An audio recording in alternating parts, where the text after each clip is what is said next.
Na hii sio tu kwa Wakristo tu. Waislamu nao wameshaingiliwa na fitna hizi za Dajjal.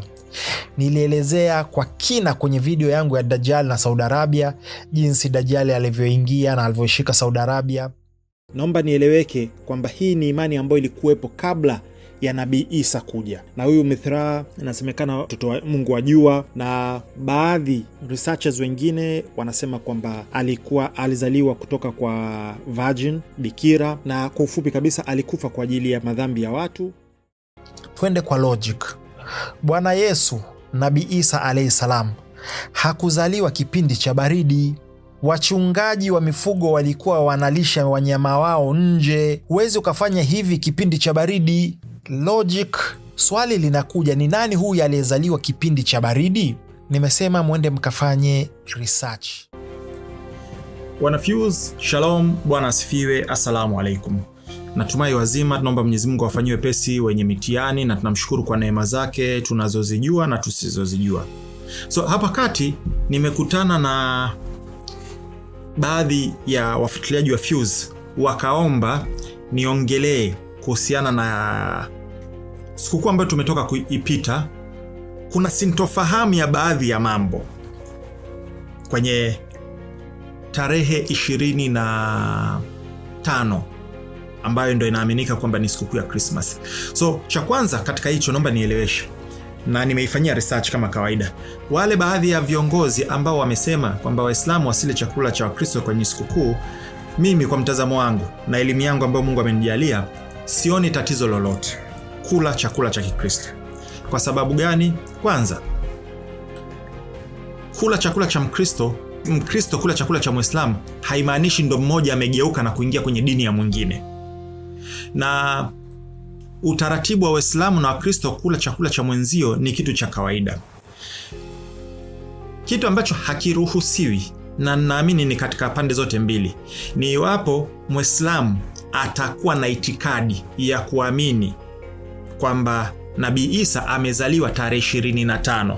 Hicho ndio kitu ambacho kimekatazwa katika dini ya Kiislamu, cha kwanza. Lakini pia kama ataadhimisha, kwa sababu mfano kama kwenye aya wa man yu'adhim sha'airillahi fadhalika min taqwatul qulub, na mwenye kutukuza aya na dalili za Mwenyezi Mungu, huo ni katika ucha Mungu. Kwa hiyo ukireverse mafhumu, na yule ambaye anatukuza siku ambazo ndana na mafundisho ya Mwenyezi Mungu Subhanahu wa Ta'ala na mjumbe wake, inakuwa kwamba huo ni uasi wa Mwenyezi Mungu, na inakuwa ni uasi wa Mwenyezi Mungu.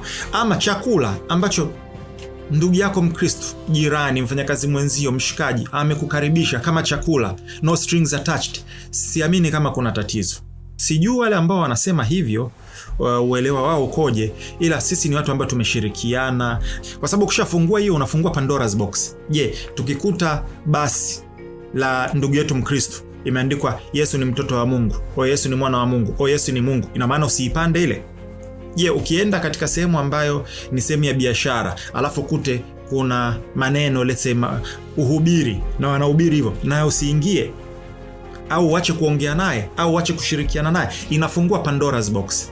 Kwa hiyo kushirikiana, masahaba walikuwa na ndugu zao, wazazi wao, wadogo zao ambao walikuwa sio Waislamu, lakini walishirikiana nao. Kwa hiyo as long as hakuna mfungamano wa kiimani kwa siku ile au chakula kile, sioni tatizo lolote. Kwa hiyo hiyo isilete mparaganyiko kati yetu. Lakini kwenye hili swala ni kwamba watu wameniomba nilifafanue, na nilishafafanua hapo nyuma. Kwa hiyo nimeifupisha, nimeiweka kwa ufupi wake. Ninachokuomba, tuliza akili. Usemi wa Fuse 2026, zima hisia, washa akili. Fungua mlango wa logic wa katika ubongo wako. Tunaenda hatua kwa hatua.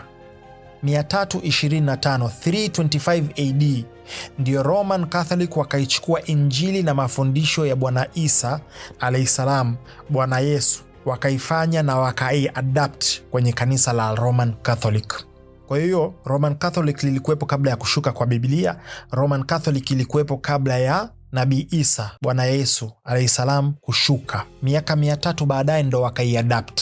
Mwaka 1000 ndio Roman Catholic wakaichukua Injili na mafundisho ya Bwana Yesu, Nabii Isa alayhisalam, na kuyaingiza kwenye kanisa la Roman Catholic. Walichukua wakabadilisha vitu vingi. August 325 AD kwenye Nicaea Council, baraza la Nicaea, kitu cha kwanza walifanya ni kubadilisha tarehe ya kuzaliwa Bwana Yesu Nabii Isa alayhi salam iwe ni siku moja na sikukuu ya Mithraa. Mithraa alikuwa ni mtu aliyezaliwa tarehe 25 Disemba.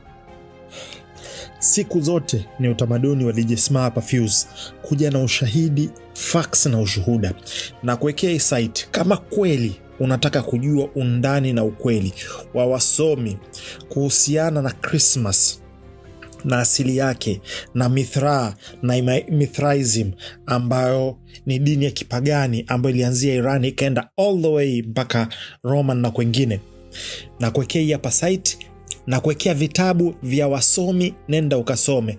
Nimekusanya knowledge nyingi, nimeirahisisha kwako, lakini na kuwekea ushahidi huu hapa kwa muda wako. Nenda kasome ujue ukweli, na DJ Smart sio kwamba anaongea maneno matupu. Siku yake ilikuwa ni siku ya 7 katika wiki, ambayo sisi tunaifahamu kama Sunday, Jumapili. Tumeletewa majina na kuyapokea bila hata kuhoji. Siku ya Jumapili, Sunday, siku ya jua. Naomba nieleweke, niko hapa kuwatetea ndugu zangu wenye imani ya Kikristo. Niko hapa kwa ajili ya kuonesha ndugu zangu wa Kristo vitu ambavyo huenda wengi wakawa hawajui. Nieleweke kabisa, siko hapa kuipinga au kuiongelea vibaya imani ya ndugu zangu wa Kikristo. Niko hapa kuonesha kwamba Biblia sahihi, Injili ile sahihi, na kinachofundishwa na makanisa especially Roman Catholic ni vitu viwili tofauti. Hicho ndo lengo langu, na ndo maana naelewesha haya. Hilo tu ndo lengo langu, kuwatetea na kuelimisha ndugu zangu wa Kristo kwa kidogo nilichojaliwa. Hii naongelea kanisa Katoliki kabla ya kuadapt Biblia. Naomba sikilize. Na huyu Mithraa, kutokana na imani za kanisa Katoliki kabla ya kuanza kuichukua Biblia, wao walikuwa na imani za kipagani. Kutokana na imani zao hizo za kipagani, sikiliza kwa makini, huyu Mithraa alikufa kwa ajili ya madhambi ya watu. Na naomba nieleweke kitu kimoja. Hii Mithraism ni imani ya kipagani ambayo ilianzia Persia ikaenda kote mpaka Roman Empire. Ni dini ambayo ilikuwepo kwa zaidi ya miaka 400 na ilikuwa inatumika na Roman Empire kabla ya kuadapt Ukristo. Kwa hiyo naomba nieleweke kwamba hii ni imani ambayo ilikuwepo kabla ya Nabii Isa kuja. Na huyu Mithraa inasemekana mtoto wa Mungu wa jua, na baadhi researchers wengine wanasema kwamba alizaliwa kutoka kwa virgin, bikira, na kwa ufupi kabisa alikufa kwa ajili ya madhambi ya watu. Lakini kuna research zingine ambazo ukifuatilia inasema kwamba alizaliwa kutoka kwenye jiwe, na alipotoka kwenye jiwe aliacha cave, pango. Hii historia ukisoma ina mambo mengi sana, lakini ipo. Ni kweli sio kweli? Ipo. Kwa hiyo hapa tunachokifanya ni kujoin dots. Constantine aliyekuwa mfalme wa kwanza Roman, ambaye ndo rasmi aliaccept Ukristo, alikuwa ni mpagani mpaka wakati anaukubali Ukristo, kubadilisha imani yake. Na wakati alipoikubali Ukristo, kuna vitu ambavyo alibadilisha, ambavyo pia baadhi nimeviweka hapa, mnaweza mkaja mkavisoma nyinyi wenyewe. Baadhi ya mambo ambayo muhimu, walifanya formulation of wording kuhusu mambo ya Trinity, vingine kubadilisha baadhi ya verses za kwenye Biblia, wakabadilisha vile vile siku ya ibada kutoka Jumamosi kwenda Jumapili. Vile vile wakaintroduce Easter, kitu ambacho kilikuwa hakipo before. Easter asili yake ilikuwa ni kitu kinaitwa Feast of Ishtar. Kwa hiyo walichokifanya Roman Empire au Roman Catholic ni kwamba kanisa lilikuwepo, walikuwa na ibada zake, then wakaadapt Ukristo na Biblia, ila hawakuichukua kwenye hali ilivyo, jinsi ilivyokuja. Wakabadilisha mambo kwa ajili ya kuendana na malengo yao na matakwa yao, pamoja na kubadilisha baadhi ya vitu. Sasa kwa nini nayasema haya? Na kuachia Mwanafunzi ufanye research, alafu tujadili kwa pamoja, na huenda sehemu nimekosea, niambie DJ Smart umekosea, na ushahidi ni 1 2 3. Mimi ni mwanafunzi wa elimu. Naomba wanafunzi mkafanye research, tukutane kwenye comment section. Kasomeni kuhusu Mithraism. Hawa walikuwa na masanamu ya miungu mingi, na mpaka leo hii ukiingia Roma unakutana na masanamu tofauti tofauti. Nimesema inabidi tuwaelewe ili tuelewe mpaka leo hii tumefikia kiongozi wa kidini anaenda kinyume na maandiko na maelekezo ya Mungu pamoja na kitabu chake. Twende kwa logic. Bwana Yesu, Nabii Isa alayhi salam, hakuzaliwa kipindi cha baridi. Wachungaji wa mifugo walikuwa wanalisha wanyama wao nje. Huwezi ukafanya hivi kipindi cha baridi. Logic. Swali linakuja, ni nani huyu aliyezaliwa kipindi cha baridi?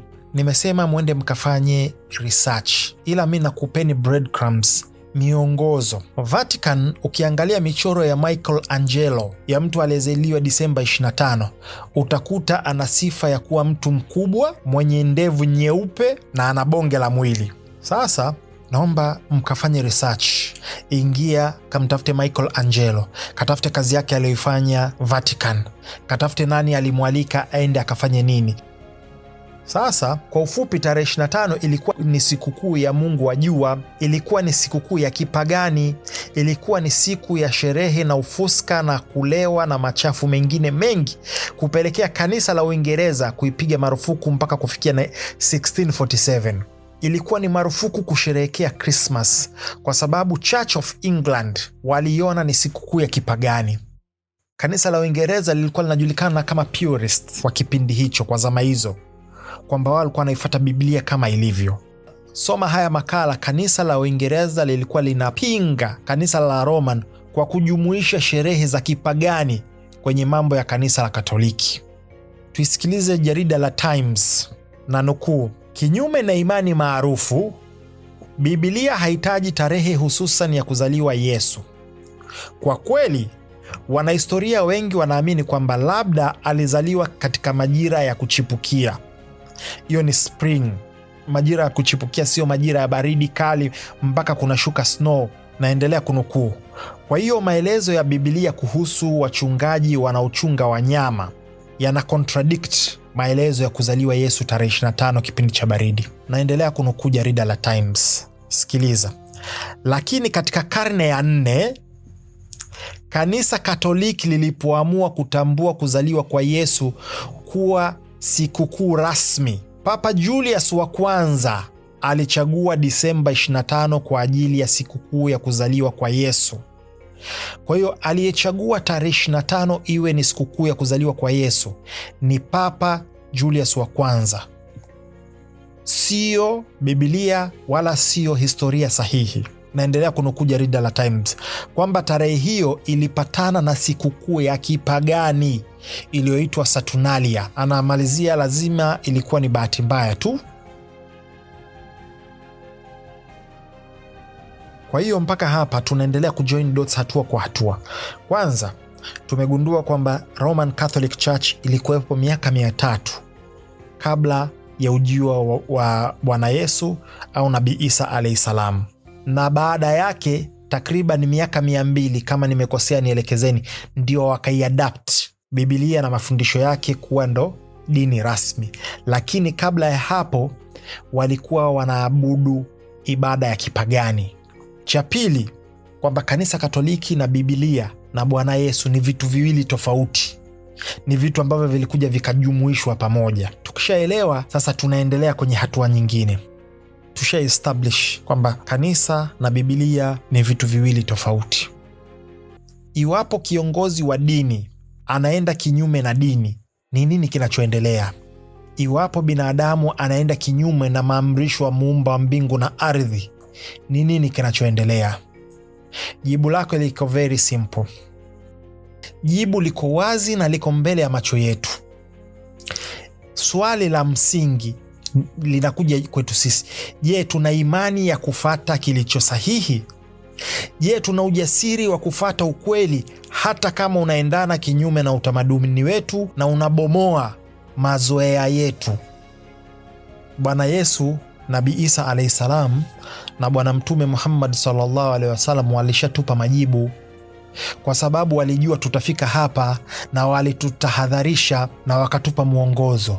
Mwongozo huwapa anayetaka aufate na asitaka akaamua kuingia.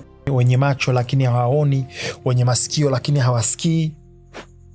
Biblia inasema Matthew 7:15, jihadharini na manabii wa uongo, watu wanawawajia wamevaa mavazi ya kondoo, walakini kwa ndani ni mbwa mwitu wakali. Na Mtume Muhammad sallallahu alaihi wasallam anasema miaka ya khiana itawajia, watu ambao ndani yake wanaaminiwa waongo na wanakanushwa wa kweli. Na hichi ndo kinachoendelea sasa hivi. Huu ndo mwongozo wa Bwana Yesu, Nabii Isa alayhi salam na Bwana Mtume sallallahu alaihi wasallam. Ndugu zangu, tuwekeze kurudi kufata mwongozo wa muumba wa mbingu na ardhi, na tuwekeze kuzisoma dini zetu vizuri, tuzielewe. Na hii sio tu kwa Wakristo tu, Waislamu nao wameshaingiliwa na fitna hizi za Dajjal. Nilielezea kwa kina kwenye video yangu ya Dajjal na Saudi Arabia, jinsi Dajjal alivyoingia na alivyoshika Saudi Arabia. Usemi wa Fuse 2026, zima hisia, washa akili, fungua mlango wa logic wa katika ubongo wako. Nimeenda kwa ushahidi, sikiliza zile logic, huenda ukafaidika na jambo. Na kama una hoja tofauti, basi njoo na hoja, kwa sababu nimekuja na hoja, nimekuja na reference, nimekuja na vitabu na kuweka pale. Kwa hiyo njoo na hivyo, usiende kwa hisia. Kwa hiyo lengo langu ni kutoa elimu, kwa sababu huenda usikutane na hivi. Na ambao wananifahamu, wana Fuse, wanajua huwa nanyoosha maelezo, iwe kwenye Uislamu kunapokuwa kuna mambo ambayo sio sahihi na wanyooshaga maelezo na makala yako hapa YouTube, na inapokuwa pia kwa ndugu zetu wa Kikristo same thing, na kwa Jews same thing. Kuna kile kitabu ambacho nimeelezea yaliyomo kwenye Talmud mule ndani, na jinsi ambavyo Talmudic Jews wanaamini kwamba Nabii Isa au Yesu yuko motoni, anachomwa moto kwenye chungu chenye kinyesi, na hawaamini kwamba yeye ndo Masihi au Masaya, na hawaamini kwamba atarudi. Wao wanamsubiri Masihi mwingine. Yote huwa naweka sawa. Kwa hiyo mtu asije akasema kuna bias ambao anaifahamu Fuse, huwa anapiga kote kutoa elimu. Ila akasema ambayo nimekosea, basi ruksa kuelimishana. Kwa hiyo sikiliza mpaka mwanzo mpaka mwisho, alafu tukutane kwenye comment section. DJ Sma, Fuse, One Love. Nasisitiza tena, lengo sio kuleta mtafaruku. Lengo ni elimu, na hoja hupambanishwa na hoja. Kama umependa unachokisikia, unaweza ukashare na mwenzio na yeye azidi kufaidika. Lakini kama ndo mara ya kwanza unamfollow DJ Sma 255, bonyeza subscribe hapo, alafu jiunge kwenye WhatsApp channel ili wewe unapata taarifa zote za link zote za makala ya DJ Sma yanapokuwa yanatoka. Ila vile vile show your love, show your support, ili Fuse zidi kufanya makala mengine, tuzidi kuelimishana. Gharama ni nyingi, tuzidi kuboresha Fuse. Nachoweza kusema is one love. Namba hii hapo. Mwana Fuse, kuwa wa mwanzo kupata makala zote za DJ Sma zinapotoka. Ni rahisi, link zote za makala hutumwa kwenye WhatsApp channel ya DJ Sma 255. Subscribe upate makala yote yanapotoka. Njia ya kwanza ni kuscan hii QR code. Tumia kamera yako kuscan hii QR code, itakupeleka kwenye WhatsApp channel, halafu bonyeza subscribe. Au tuma ujumbe wa WhatsApp kwenda kwenye hii namba, andika message niunge kwenye channel, utapokea ujumbe wenye link. Bonyeza hiyo link, itakupeleka kwenye channel, bonyeza subscribe. Utakuwa unapata makala yote ya DJ Sma za zamani na mpya kila zinapotoka. Vile vile DJ Sma nipo TikTok, nipo Twitter au X, Threads, kote natumia DJ Sma 255. Fuse by DJ Sma inawezeshwa na wewe mwana Fuse. Sapoti yako inasaidia gharama za kiuendeshaji. Tuma mchango wako kwa namba +255 0764 124 124. Inapokea miamala yote ya ndani na nje ya Tanzania. DJ Sma, One Love. DJ Sma.